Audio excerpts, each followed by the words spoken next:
आप इस व्यापारी का 1/3 अपराध क्षमा कर देंगे। दैत्य ने कुछ देर सोचकर कहा, मुझे तुम्हारी शर्त स्वीकार है, कहानी सुनाओ। पहला बूढ़ा बोला, हे दैत्यराज, अब ध्यान से मेरी कहानी सुने। यह कोई साधारण हिरणी नहीं है, बल्कि मेरी पत्नी है। जब ये 12 वर्ष की थी तो इसके साथ मेरा विवाह हुआ, परंतु विवाह के 30 वर्ष के बाद भी हमें कोई संतान नहीं हुई। पुत्र मोह में मैंने अपनी दासी से विवाह कर लिया। कुछ समय बाद दासी से मुझे पुत्र की प्राप्ति हुई। पुत्र प्राप्ति के बाद मेरी पत्नी दासी और मेरे पुत्र से द्वेष रखने लगी। संयोगवश मुझे किसी कार्य हेतु अन्य देश को जाना पड़ा। मैंने अपनी पत्नी से कहा कि मेरे पीछे इन दोनों की अच्छी तरह देखभाल करना। द्वेष भावना के चलते मेरी पत्नी जादू टोना सीखने लगी। मेरे जाने के बाद उस दुष्ट ने अपने जादू से मेरे बच्चे को बछड़ा बना दिया और उसे मेरे नौकर ग्वाले को सुपुर्द कर दिया और कहा कि इसे अपने घर ले जाकर अच्छे से देखभाल करना। इसी प्रकार उसने मेरी दासी को जादू के प्रभाव से गाय बना दिया और उसे भी ग्वाले के घर भेज दिया। 1 वर्ष बीतने के उपरांत मैं विदेश से वापस लौटा। हे दैत्यराज, विदेश से वापस आकर मैंने अपनी पत्नी से अपने पुत्र और उसकी माँ के बारे में पूछा। उसने कहा कि तुम्हारी दासी की मृत्यु हो गई है और तुम्हारे पुत्र को मैंने 2 महीने से नहीं देखा। मालूम नहीं वह कहाँ चला गया। मुझे अपनी दासी के मरने का बड़ा अफसोस हुआ, परंतु मुझे आशा थी कि कभी न कभी पुत्र से मेरी भेंट हो जाएगी। इसी बीच काफी दिन गुजर गए।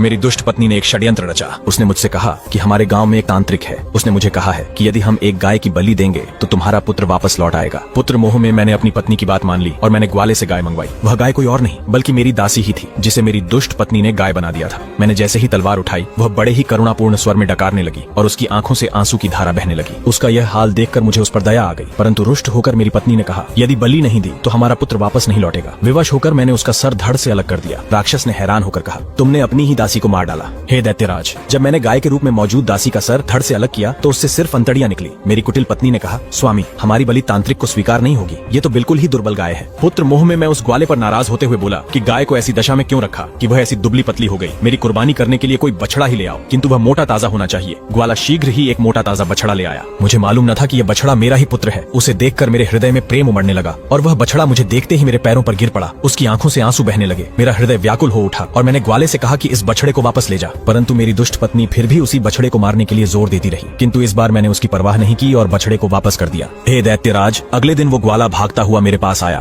और उसने एकांत में मुझसे कहा, मालिक, मेरी बेटी जादू टोने में प्रवीण है। कल जब मैं उस बछड़े को वापस लेकर गया तो वह उसे देखकर हंसी भी और रोई भी। मैंने उससे इस विचित्र बात का कारण पूछा तो उसने कहा, जिस बछड़े को आप जिंदा वापस लाए हो वह हमारे मालिक का बेटा है, इसलिए मैं प्रसन्न हुई। इसके पहले इसकी माँ की कुर्बानी दी गई थी, इसलिए मैं रोई। हमारे मालिक की पत्नी ने इन माँ बेटे को काले जादू के प्रभाव से गाय और बछड़ा बना दिया था। मैंने जो अपनी बेटी के मुंह से सुना वो आपको बता दिया मालिक। इतना सुनते ही मेरी रूह कांप उठी। फिर मैं ग्वाले के साथ उसके घर चला गया। मैंने उस लड़की से कहा, क्या तुम इस बछड़े को फिर से मनुष्य का रूप दे सकती हो? उसने कहा, निश्चय ही मैं उसे दोबारा मनुष्य बना सकती हूँ। अगर तुम ऐसा कर दो तो मैं तुम्हें अपनी सारी धन संपदा दे दूंगा। लड़की ने मुस्कुराकर कहा, हम लोग आपके सेवक हैं मालिक, मुझे कोई धन संपदा नहीं चाहिए, किंतु बछड़े को मनुष्य रूप मैं 2 शर्तों पर दूंगी। पहली शर्त, उसके मनुष्य बनते ही आप उसका विवाह मेरे साथ कर देंगे। दूसरी शर्त, जिसने इसे मनुष्य से पशु बनाया है उसे दंड दिया जाए। दैत्य ने उत्सुकता से कहा, क्या तुमने उसकी बात मान ली?